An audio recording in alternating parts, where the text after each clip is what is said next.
Welcome, everyone, to this episode of the Good Leadership Podcast. Today, I'm joined by John Gronski, a retired Major General of the U.S. Army and an author, inspirational speaker, leadership consultant, executive coach. John is retired from the Army after 40 years of service on active duty and in the Pennsylvania National Guard. He is a decorated combat veteran, and in the civilian sector, John has delivered to diverse teams implementing large, complex projects. His book, which is a great book, Iron Sharpen Leadership, Transforming Hard-Fought Leadership Lessons into Action, is a leadership book the reader will find valuable and inspiring, and it's based on real-world operational experience, including in life and death situations from the cauldron of fierce combat.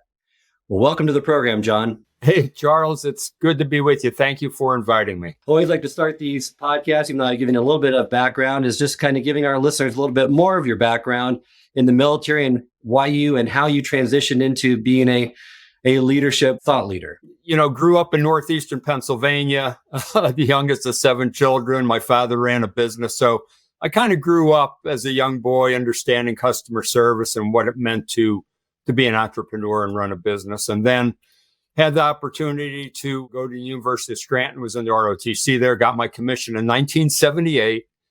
And little did I know I would spend just over 40 years in the Army. And little did I know I would get promoted to the level I got promoted to, but just had a fantastic career. I always like to say the Army has done a lot more for me than I've done for it, but just really learned a lot of leadership lessons through my 40 years in the Army and through my work in the civilian sector. And I like to say, Charles, that the lessons I learned were more because of the mistakes I made than any success I've had. So always willing to share what I've learned to help people who want to become better leaders improve. I've heard that a lot, that the mistakes you learn a lot more from than your successes. And that's a common theme with many leaders.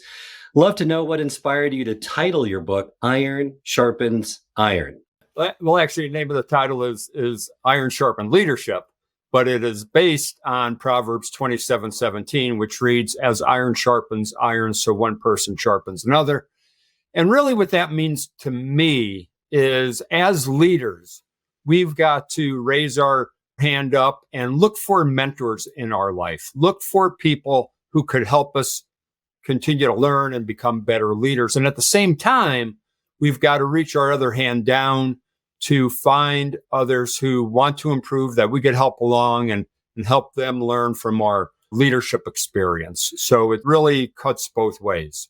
And I love to start with your personal leadership philosophy, which is really based on 3 elements, which are character, competence, and resilience. Why did you choose those 3? Yeah, well, you know, I'm a big believer in the rule of 3. I think when you could kind of refine things down to 3 things, it helps you become more focused. So over the course of my 40 years of leading people, I've refined my leadership philosophy several times, and I eventually refined it down to these 3 elements, because I think they are just, you know, so important in every aspect to being a good leader. And actually, what I've done with those 3 elements, character, competence, and resilience, is I've then broken those down into 3 other subcategories within each element, which I could certainly talk about if you would like me to. Yeah, why don't we move into that first one of character and explain to me what you mentioned as the 3 V's of character: the vulnerability, your values, and your vision. When I talk about character, I do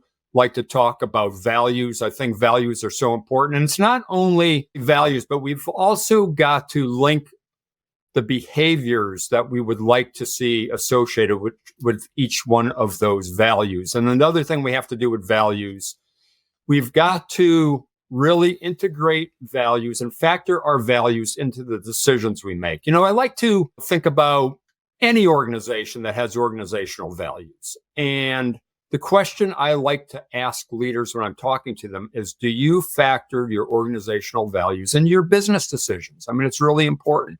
Why else have those values? And then for people, I really encourage everyone to identify their own personal core values, Because if it's important for businesses to factor their values in the business decisions, why wouldn't it be important for individuals to factor their own personal core values into the personal decisions they make? So that's extremely important. The second element I like to talk about when I talk about character is trust. How do we cultivate trust in an organization? We could certainly talk about that. And then finally, care. Caring for those we lead. And a lot of times when we think about caring for those we lead, we think about going around talking to our employees or our followers, patting them on the back, getting to know a little bit about their family. But I like to encourage leaders to think about care this way. I believe that all of our employees want to do a good job. So when we're circulating around talking to our employees, talking to our followers, I think there's two questions we have to ask them. What resources do they need that they don't have the authority to get, that me as a leader could help them get those resources so they could do their job better? And then the other thing is, what obstacles are in their way that, again, they may not have the authority to remove, but I as a leader may have that authority. And if I don't have that authority and I know my follower needs either a resource or an obstacle removed, then it's my responsibility as a leader to go to my leader and encourage that leader to provide the resources, remove obstacles, whatever is necessary. Well, that caring piece is so critical for all successful leaders, really, to show that they care for the people that are underneath them, and then thereby establishing that trust. You mentioned that the most essential element of character, though, is integrity. And that is a broad term. Can you define that for us and kind of speak to the importance of that in having a strong character? A definition of integrity that really speaks to me is acting for what is right regardless of risk. And that's not my definition. That's a definition in a book I read called Courage, the Backbone of Leadership. It's written by a gentleman who really has been a mentor to me, even if he doesn't know it. His name is Gus Lee. And I thought that was just a great way to define integrity. Acting for what is right regardless of risk. Because when you think about it, to do the right thing, a lot of times there's risk associated with that. Maybe risk of what other people will think about us, maybe risk to getting a promotion or whatever the case. A lot of it has to do with speaking truth to power. But really, integrity is really one of the key elements if a leader hopes to cultivate trust in their organization. There's other elements to that as well, but being transparent, following through on promises, being honest, all of those things, factor into cultivating trust in an organization. Well, you're right. And strong character and integrity are so essential because they grow trust. And it's impossible to get people to follow you if they don't trust you. Let's kind of move to that trust piece, because a lot of great leaders, to establish that trust, if they have the foundation in place, there's ways that you found that are effective in growing trust and also in repairing trust. And I love kind of the technique that you shared in your book on repairing trust, which is the acronym RADAR. But let's first talk about growing trust. What are some of the ways leaders can grow trust with their teams and in their organizations? So I think a leader, no matter how many years you have led, you could make mistakes in terms of not cultivating trust the right way or, breaking trust in an organization. And this happened to me after I spent 20 years in the military. I just had finished commanding a battalion of 850 soldiers. It was a successful command. At that point in time, I just thought I was the ultimate leader. And then I get assigned to go to the country of Lithuania, and I had to lead 3 other American military personnel. And I thought, man, this is going to be a piece of cake. I just led 850 soldiers. Now I'm in charge of 3 other, not soldiers necessarily, but a Marine, Air Force officer, and a soldier. I thought, man, this is going to be easy. And then after being there for a couple of weeks, I just kind of felt like the team wasn't gelling. There was just something a little bit amiss. I couldn't figure out what it was. And then the major who worked for me, he happened to be an Air Force major, comes in, knocks on the door, says, "Hey, sir, could I talk to you for a few minutes?" And I said, "Yeah, come on in." And I thought, okay, here's this young major talking to a colonel, wanting me to provide some sage advice. He comes in, he sits down, and the first words out of his mouth were, "Sir, you're breaking this team apart." My jaw dropped. It's like, I said, tell me more. What are you talking about? He explained to me how some of the behaviors I was displaying was giving the team the perception that I did not trust them. I was doing things like making decisions without asking for their opinion. I was just, writing out little, tasks on a buck slip and buck sheet and putting it on their desk and not even talking to them, face to face about what I wanted them to do. I probably wasn't rolling up my sleeves and helping them out enough. Again, we were just a four-person team. And so I thanked him for having the personal courage to come in and let me know this. And then the next day I called the team together. I let them know that, hey, it came to my attention that I've been behaving in a way that has been breaking trust in our team. And I apologized. And I explained to them how I was going to take steps to correct that. And I'll tell you, it took maybe about 2 months or so when I finally felt the team gelling, because it does take a little bit of time to repair that trust. But then we got on the same page and we just had a great time working together, and we had a very successful team. So that's really where I learned about cultivating trust. And it really set me on a journey to continue to study how to cultivate trust. And I learned several things. I learned in order to cultivate trust in an organization, a leader has to take the risk to trust others first. So even if you have no experience working with those particular teammates, you've got to trust them first. And a lot of people say, well, isn't that risky? And I say, yes, it's risky, but leadership itself is a risky endeavor. So you've got to be prepared to take that risk. You've got to provide a purpose to the organization you lead and present a vision that's going to cultivate trust. We talked about integrity already. You've got to be able to also lead by example. If you set a standard for those you lead, you have to be prepared to adhere to that standard yourself.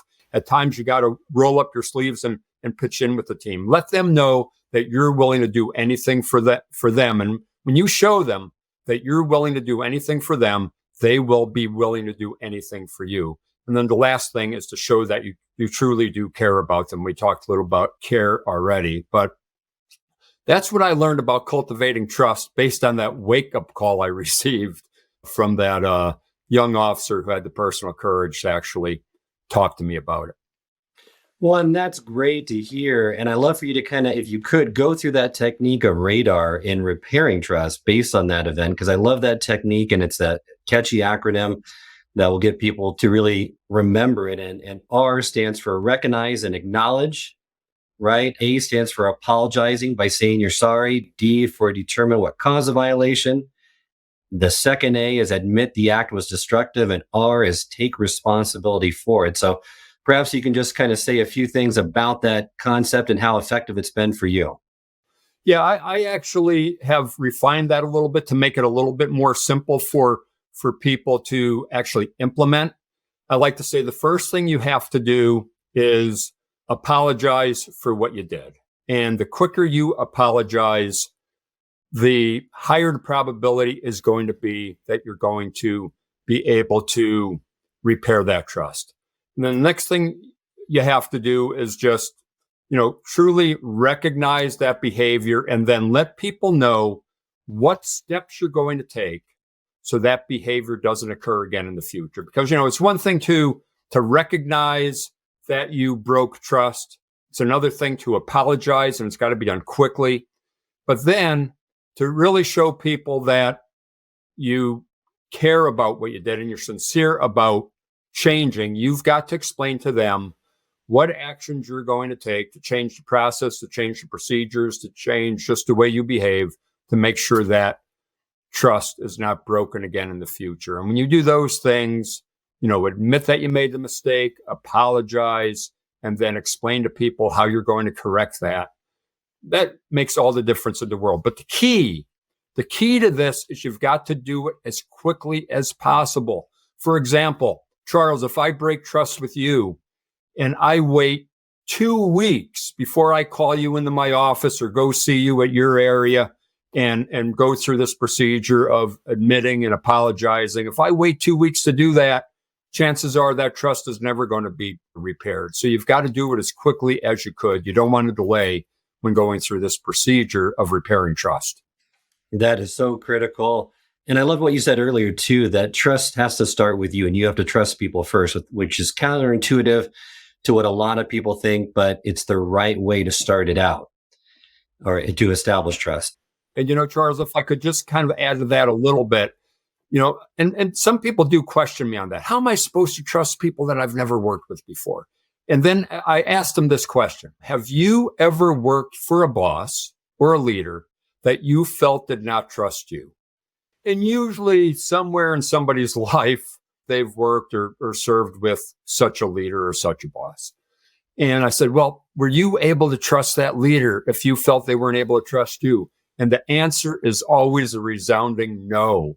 So I said, well, that's why you've got to trust others first. You've got to trust others first until they give you a reason that you can't trust them. And that's when you bring them in, talk to them privately, not in front of other people, explain to them what behavior you're observing, and then, go on, after having that difficult conversation with trying to get people the right guidance they need so then they could become part of that trustworthy team. But initially, you do have to trust others first. That's what I found.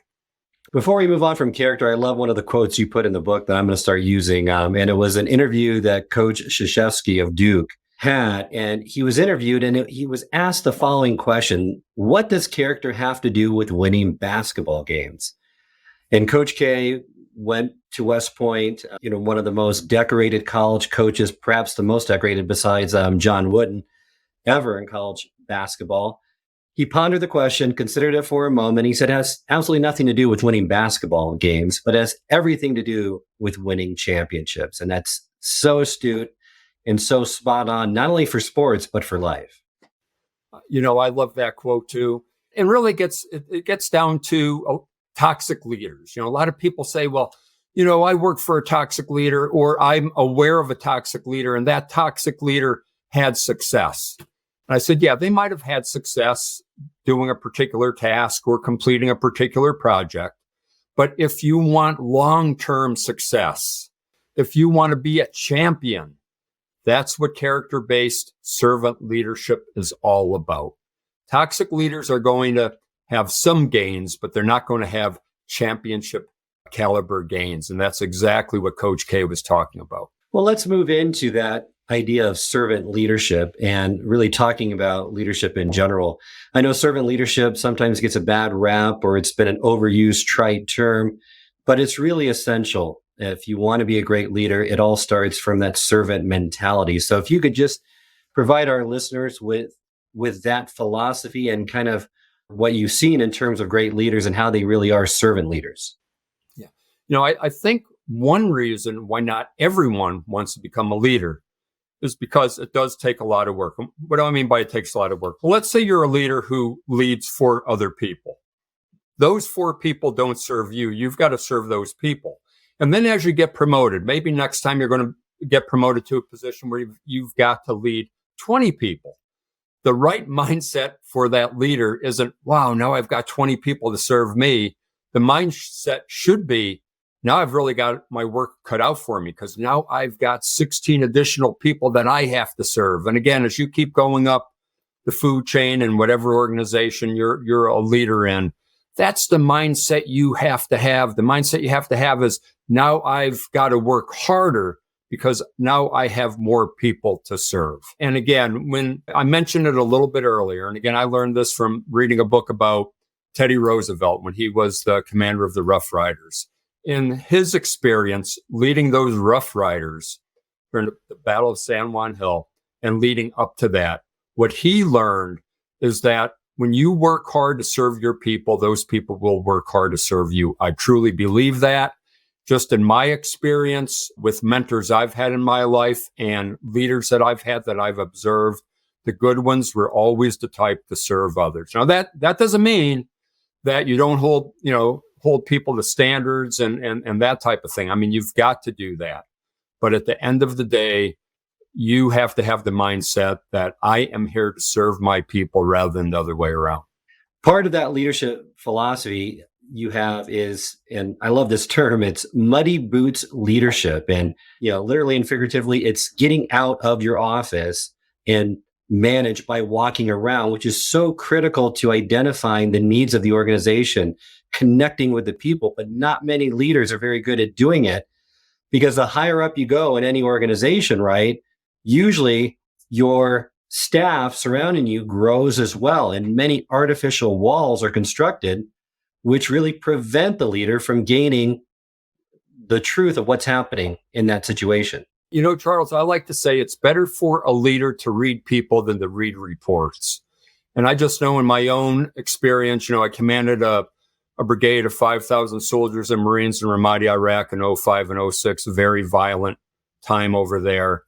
And I found it was essential for me to get around and get my guidance out face to face with not only the leaders who were directly subordinate to me, but a lot of times I found that it was important to go down not only 2 levels, but sometimes 3 levels to get the guidance out there, and then also ask questions to see if the guidance is flowing down, which is extremely important.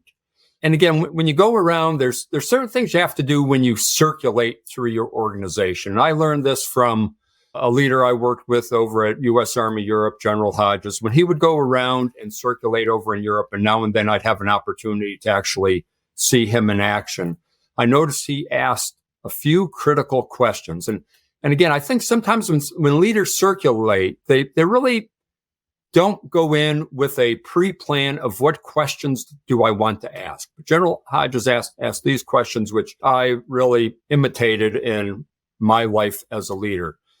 He would go around and he would ask subordinate leaders, what is the risk to mission? What risks do you have that you're not going to be able to complete your mission? I mean, that's a totally great question for any business leader to ask a subordinate leader in a company. What risks do you have so you can't meet our mission as this company or on this particular project you're working on or whatever the case might be. And then he also asked, what is the risk to force? In other words, are there any safety considerations out here where you think there might be a risk to the people trying to do the job? And, if you're in the construction industry or heavy manufacturing, anything like that, there are a lot of ways that people could get hurt on the job. And to be able to ask those questions, I think, are critical. And then he would always finish by asking, what are you doing to personally develop yourself? And then what are you doing to help the people that you lead to get personal development and professional development? And I thought those questions were right on the money. And those are some of the things you need to do when you put on, when you do that muddy boots leadership walk around. Then the other thing is you've got to find people doing something right and then celebrate it. It's so critical when a leader comes around. If a leader comes around and the first thing they do is find little nitpicky things to complain about, nobody's ever going to want that leader to come around again.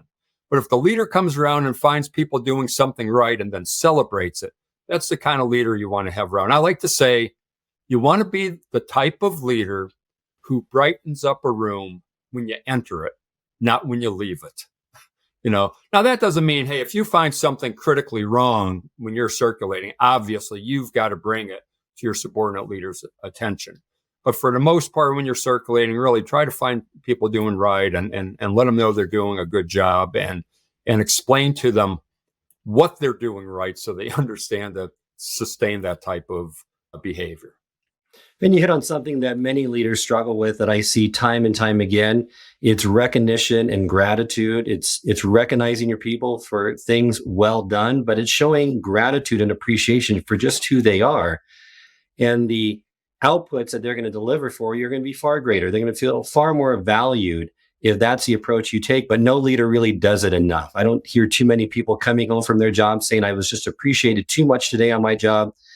I just had too much of that. If anything, it's always the reverse. So, that's something that I think is so critical and important to have as well. And, Charles, I think leaders also, again, retention is so important, isn't it? I mean, it's a lot less expensive to retain a good employee rather than recruit a good employee. And I think families are a big part of retention.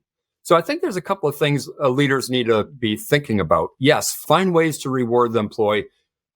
Give you another story.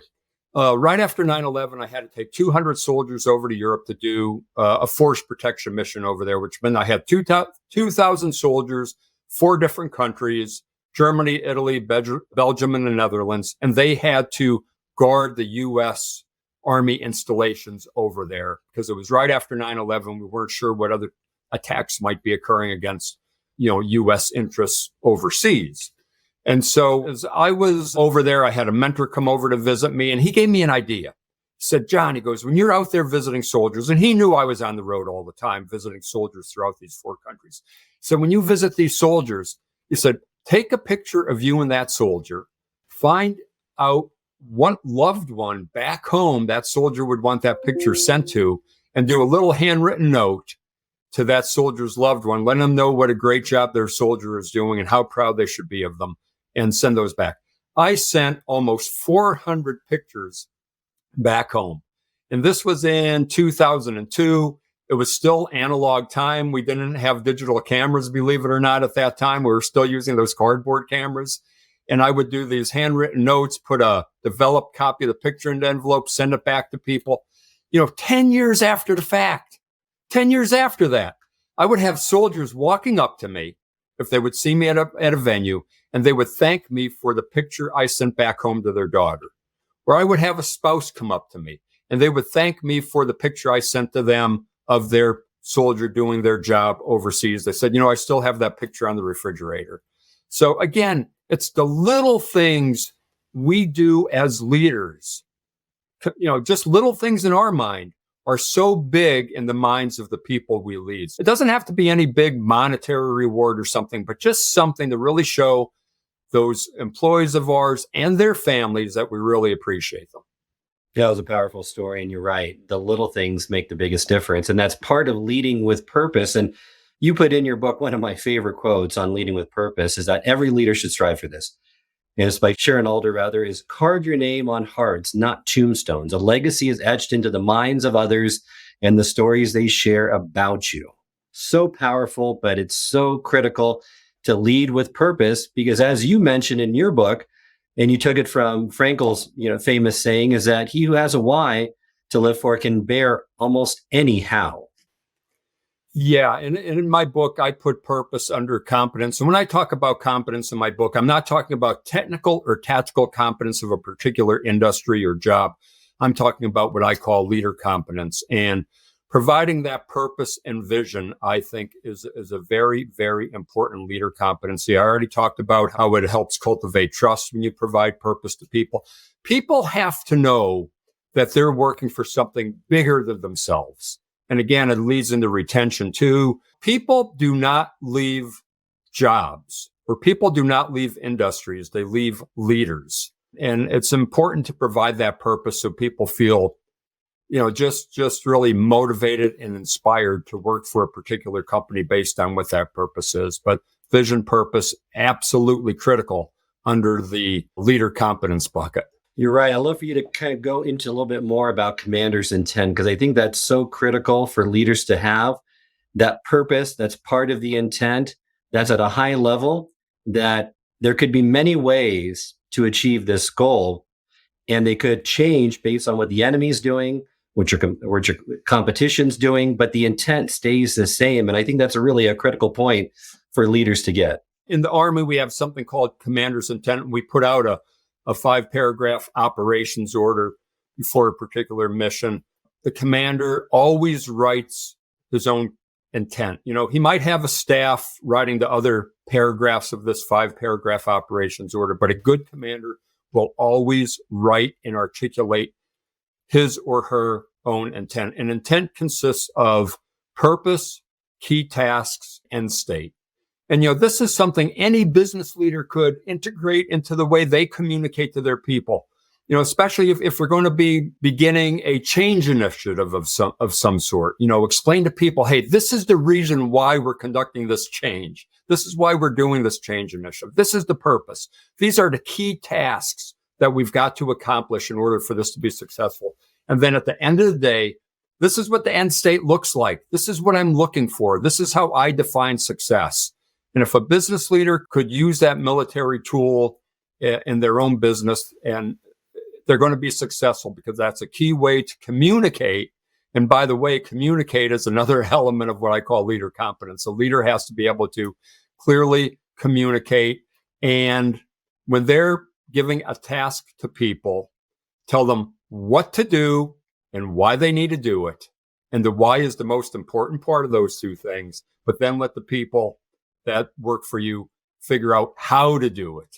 Now, that doesn't mean that the leader shouldn't get a back brief, and have somebody come back and say, hey, this is how I intend to do it. And then the leader can make maybe slight adjustments if they need to. But again, that why, that purpose is so powerful. And that's really what commander's intent is all about. The key part of that commander's intent is the why, the overarching purpose. Yeah, that's a great tool for business, along with in the military. I love one of the quotes you put in the book from General George S. Patton. Don't tell people how to do things. Tell them what to do and let them surprise you with their results. A lot of new managers or leaders especially like to micromanage and go through the how. But the great leaders, the seasoned leaders that really have those results, let the people figure it out on their own by giving them that commander's intent to make sure everyone's moving in the same direction.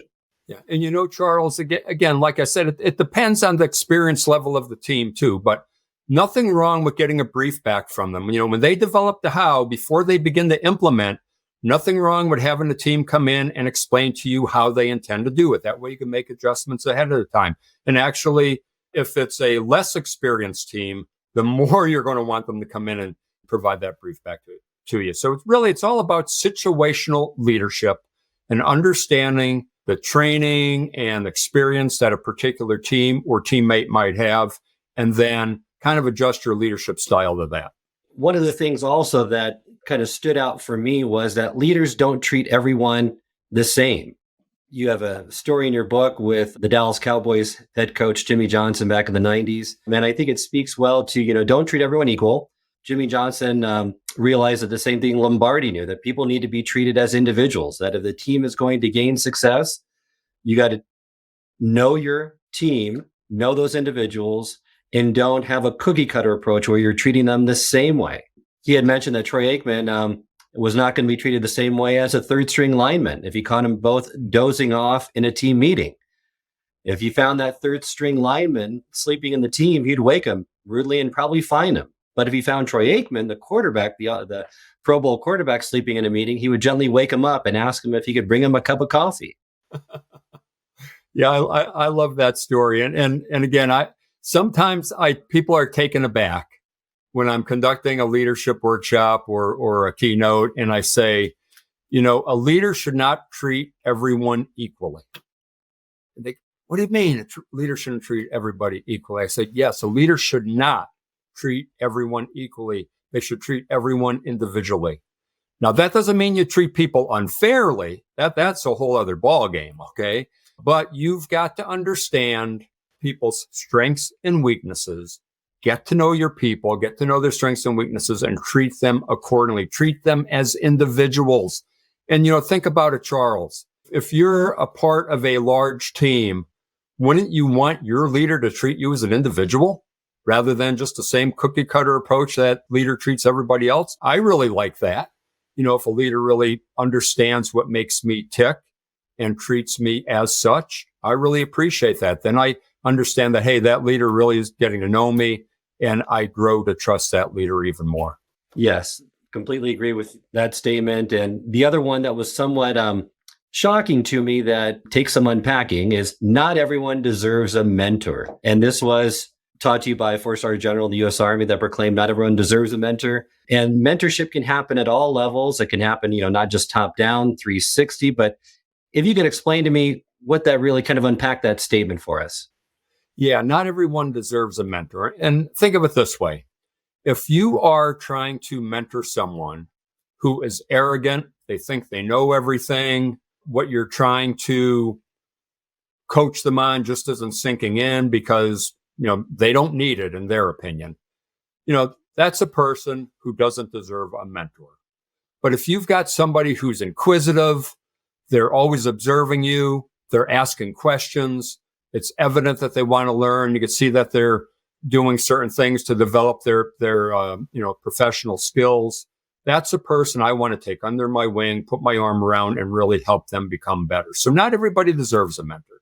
You deserve a mentor if you're not arrogant and you believe you could learn and you believe that you still have some improvement to do. Those are the people that do deserve a mentor. Unfortunately, not everybody is like that.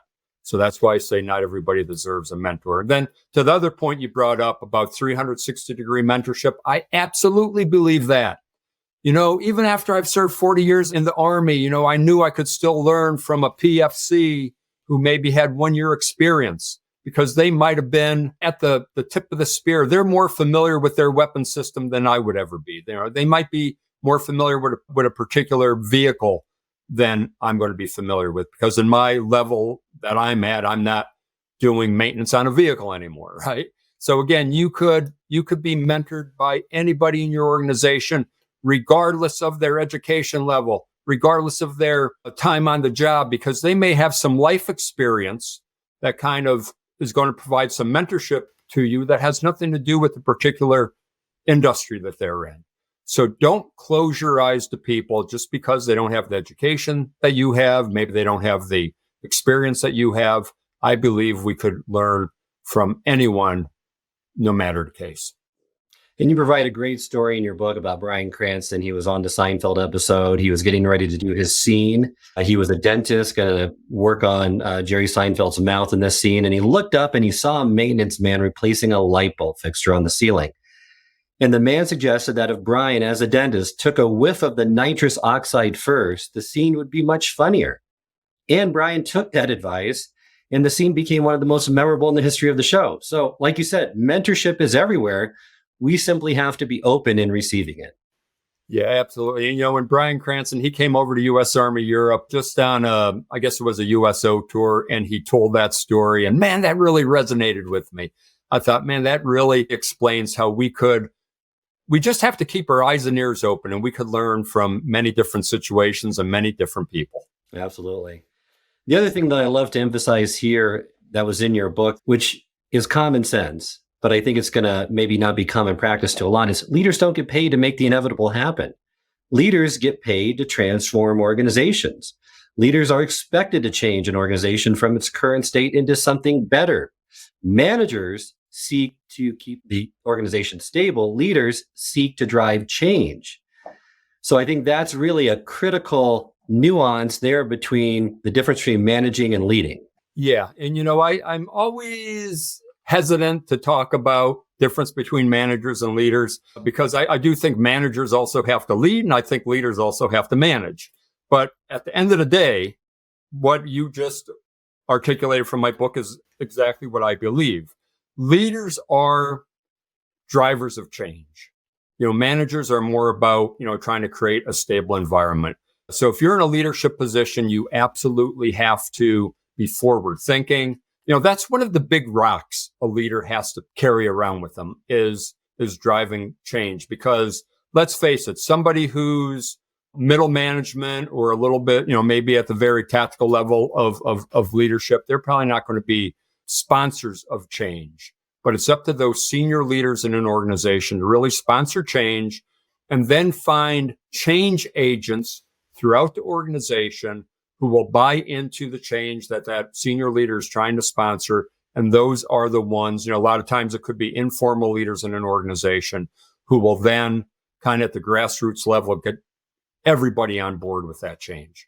Taking that organization to the next level is what all great leaders do. And once leaders experience this success, I've seen it time and time again, they become more arrogant and self-assured, and they're not as humble as they used to be. One of my favorite quotes on humility, you put it in the book by C.S. Lewis, humility is not thinking about yourself or thinking less of yourself. It's thinking about yourself less. So how can a leader stay grounded and humble, especially if they've had a long record of success and been continually praised for their leadership ability? Yeah, I like to say leaders need to allow themselves to be vulnerable. And I think when a leader allows themselves to be vulnerable, it kind of helps enforce humility in their life. Now, how are some ways leaders could make themselves become more vulnerable? I think one of the ways is a leader needs to have the courage to leave their comfort zone. What does that mean? That means, if somebody brings you a new idea, you might be 30 years into your industry or profession, whatever case might be. Somebody brings you a new idea. Keep your ears open, keep your eyes open, and actually give those new ideas a chance and try those new ideas. That's leaving your comfort zone. Surrounding yourself with diverse people. I know we talk about diversity a lot, but surround yourself with those diverse people, put them on your senior leadership team, put them in positions where they have your ear, and really learn just from their, various differences that they may bring to the table.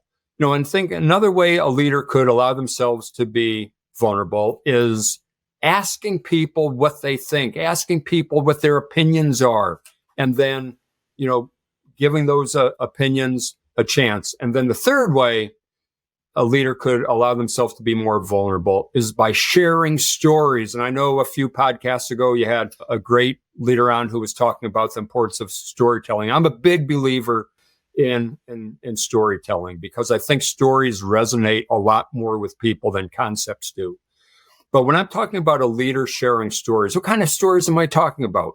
I'm talking about a leader should allow themselves to be vulnerable enough to share stories with their followers about times that they made a mistake and how they were able to learn from that mistake and recover from that mistake.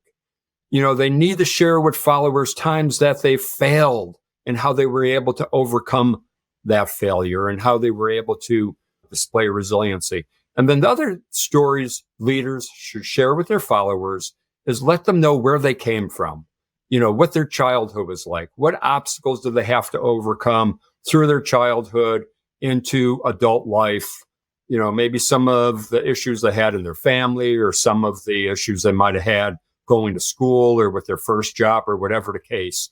But if you share those type of stories, you inspire and motivate those you lead, and the people you lead will see that, hey, you're a human being, you've made mistakes too, and guess what? You were able to overcome them, and look where it got you. It got you into a position of leadership. Well, that's part of being an authentic leader, is sharing your vulnerability to establish that trust on teams. And one thing that I've always noted too is that to fight against that arrogant piece is giving credit to the team, because it wasn't you that was responsible for the success. It was everyone. So making sure that you don't take credit. Harry Truman had a good quote that, it's amazing what we can accomplish if we don't care about who gets the credit. Celebrate the success and really help people and recognize people for their contributions to that success. That's for sure. The trouble is an arrogant leader won't even be thinking the way you are, Charles, and it's important for a leader to, hey, if you have success, you share the success. If the team fails, you as the leader, you have to shoulder that failure. You have to take responsibility for that failure. A lot of times young leaders ask me, hey, I'm a young leader. I'm just coming out of college and now I'm going to be leading a team in a particular organization. And hey, a lot of these people have 15, almost 20 years on the job. They're 15, 20 years older than I am. How am I supposed to lead those people? And I like to say a couple of things. First of all, you got to treat those people with respect right out of the gate. You got to show those people that, hey, I realize, although I'm your leader, you've got more time in this particular industry, and I respect you for your professionalism and for the experience that you have. Then you've got to display integrity to those people. If you promise them something, you've got to follow through on that promise. And when they bring you an idea that you're going to implement, and if that idea works and if that idea is successful, again, you've got to share that praise that the boss might be giving you with the person who actually came up with the idea, and be leader enough to tell the boss, hey, it wasn't my idea. It was actually this person's idea. They are the ones who deserve the praise. When you show integrity in that way, they're really going to respect you. But then the last thing I have to say is D. And by the way, this is an acronym, RID. And then that D stands for decision. You have to know that even though you might be younger and less experienced than those other people on your team, they may bring you suggestions, they may bring you recommendations, but ultimately you are the one who has to decide. If things go south, if things don't go the way you expected them to go, you do not place blame on the person who brought you that suggestion or that recommendation. You're the leader. You made the decision. You got to own it. And that's the best way to lead. So again, RID, respect, integrity, and decide. That's so critical that when you are a leader, you can delegate the work, but you never can delegate the responsibility. And many leaders struggle with handling mistakes and making poor decisions. And you learned a great lesson when you were fighting a counterinsurgency that you needed to change things up, right? Because the insurgents are always watching and adapting. So how did that lesson help you handle mistakes and make better decisions as a result? Yeah, when we first got over to Ramadi, Iraq, our focus was on killing and detaining insurgents. And after being there for months and engaging the tribal leaders and the governor of Al-Anbar province and other leaders, Iraqi leaders, and listening to them, and that's an important skill for a leader. You got to listen. I learned that you're not going to be able to kill yourself out of this insurgency. So we changed our focus from detaining and killing insurgents to protecting the populace. Now, in order to protect the populace, yes, you still had to detain and sometimes kill the bad guys. Don't get me wrong. But that wasn't the focus. The main focus was on protecting the populace, treating the populace with dignity and respect, treating the tribal leaders with dignity and respect. And if they had a suggestion for maybe a different way we needed to conduct our operations, to actually listen to them with an open mind, if it made sense, actually change some of our procedures. And I'll give you a quick example. When we first got there, we were going into, we had patrols out all the time. And let's say we had a foot patrol out. It was common practice just to walk into somebody's house randomly and start searching through the house for ammunition or bomb making material or something like that. The sheikhs brought it to my attention. That didn't make any sense. We were really annoying peaceful Iraqis who had nothing to do with the insurgency by coming in their house and searching it. We were actually driving them to be part of the insurgency by doing that sort of thing. So we changed our procedures. We would only go in and search a house if we had actionable intelligence that house probably did support bomb makers.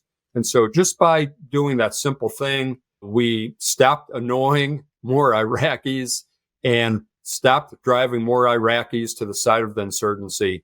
And it turned out all the better for us. It's great to hear and love kind of the process. It's a 3-step process that you lay out. It's admit you made a mistake, right? Own it. I mean, what we just said prior, take that responsibility, conduct an after action review. That's a military concept. I had another colonel of the Army, Sean Hanna, on the podcast. He kind of went over that. Love to get your kind of take on how you would conduct it.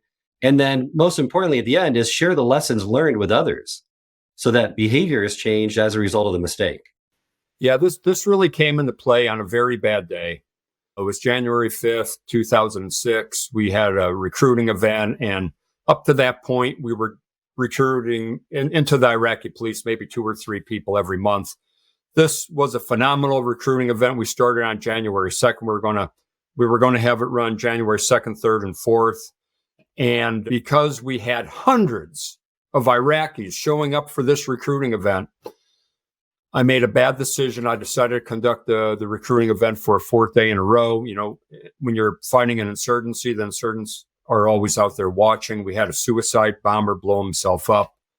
And it was terrible. I lost my best friend, Mike McLaughlin, who was a lieutenant colonel, and Sergeant Khan, who was a Marine dog handler, and many of the Iraqis were killed. I mean, it was a mess because of the decision I made.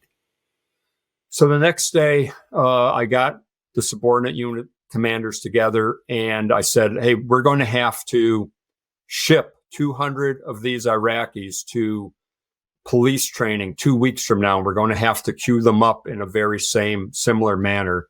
So we've got to change our tactics to ensure that this suicide bombing type of operation cannot be conducted against us again. I said, but before we do an after-action review to determine what do we need to change to make this safer, to make our security better, I just want to acknowledge that I'm the one who made the decision.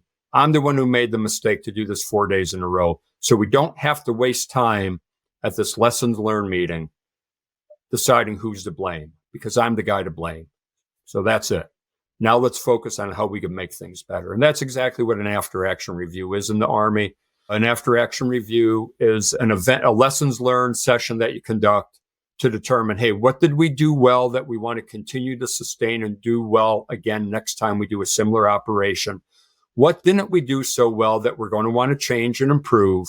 And then what general lessons did we learn that we want to implement into our standard operating procedures or policies or whatever? But the key is that when a leader makes a mistake, they have to own that mistake, no matter how painful it is. This is another thing I like to tell leaders that I'm talking to about this issue.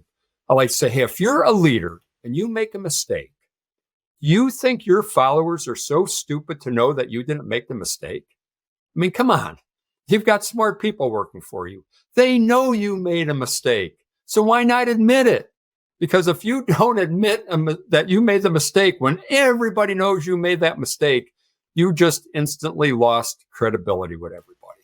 So, own that mistake. You can learn from it as a leader. Hey, I've been leading organizations for over 40 years. I am still trying to become a better leader. I'm still trying to learn. So leaders just have to have that attitude that, hey, everybody makes mistakes, including me. And the best I could do is acknowledge it and learn from it and change procedures based on what I learned. That is so important. That's so important just to emphasize the fact that if you just admit blame, you can stop wasting time on who's to blame for this. I'm the person to blame. Now let's move to solutions and lessons learned. And that's a huge time savings because some organizations get mired in this, trying to identify who's to blame when in reality, the leader should be taking the blame for it and moving forward in solution setting so that people know, okay, here's how the leader's taking responsibility. Let's move forward and let's make sure this doesn't happen again, which is really the more critical piece of that entire equation. Before we move to the end, just want to talk about one more piece that I loved that I haven't seen in much of the leadership research that I've been reading is that concept of tactical patience, that not every decision needs to be made quickly. Sometimes it's better to let the situation develop. And that's what you call tactical patience. Again, just coming up through the Army system as a lieutenant, just a junior officer, one thing they teach junior officers or junior NCOs is, hey, you got to make a decision quickly. You got to make a decision. And, that's true in many cases, but it's not true in every case. And I like to say, the more junior a leader you are, you probably do have to make quicker decisions because you're at the tip of the spear. You're where, you making a quick decision could be the difference between a guy in a factory losing his arm or not, right? Do I shut the machine down or not? Shut it down, safety, whatever the case might be. But as you go up in rank in the, business or whatever sector you're in, generally you have a little bit more time to make decisions. Anyway, a quick story. When I was over in Iraq, I was in our tactical operations center and I got a call from one of our subordinate leaders that they had a unmanned aerial vehicle known as a drone over a particular section of our area of responsibility. And they believe they saw Iraqi insurgents loading weapons into the back of a truck, and they wanted permission to fire artillery or drop other ordnance on this, what they thought was an insurgent element. Something didn't seem real right to me. And by the way, we had another ground unit in the area that I knew we could call on the radio and get them to actually get eyes on, human to human eyes on what was going on. So we actually ordered that element to go to that location that the drone had shown. And they saw that what these Iraqi civilians were doing, they weren't insurgents, they were Iraqi civilians, and they were loading logs into the back of a vehicle.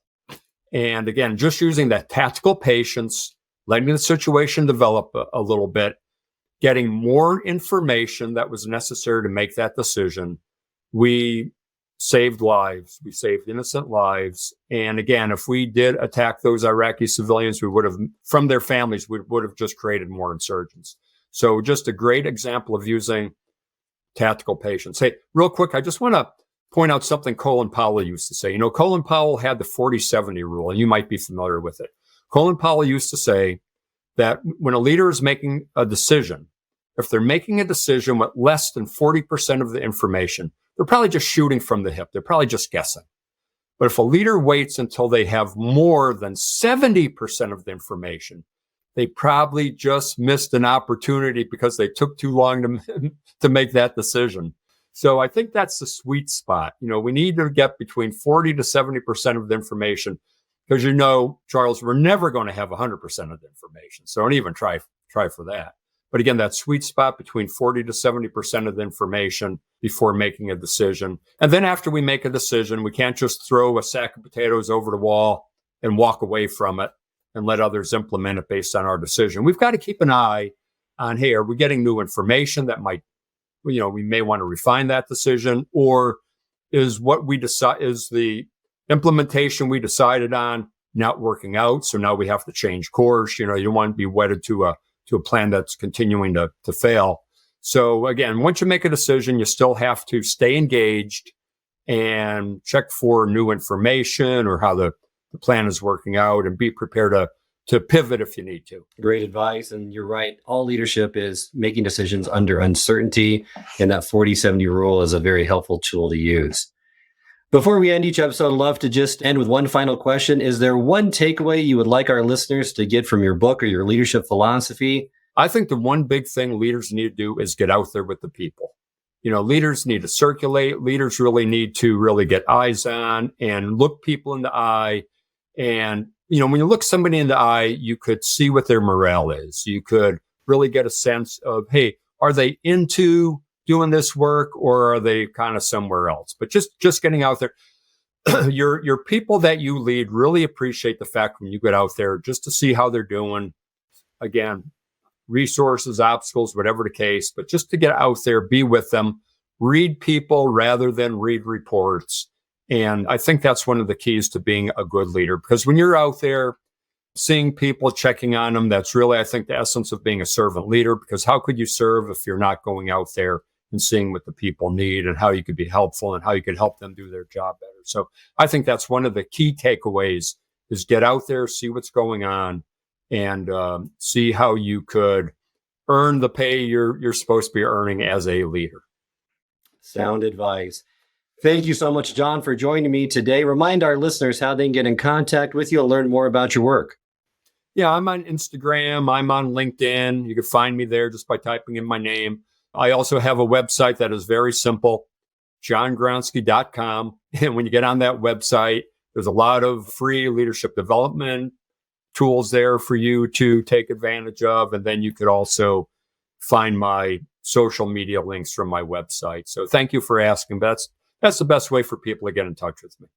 If you like this episode, then please share it on social media and consider leaving a review or rating. If there are specific leadership topics or industry leaders you'd like us to feature on the podcast, we are welcome to your suggestions. Remember, knowledge's transformative power is only activated when it is acted upon. So what actions are you going to take on the insights and knowledge shared in this episode?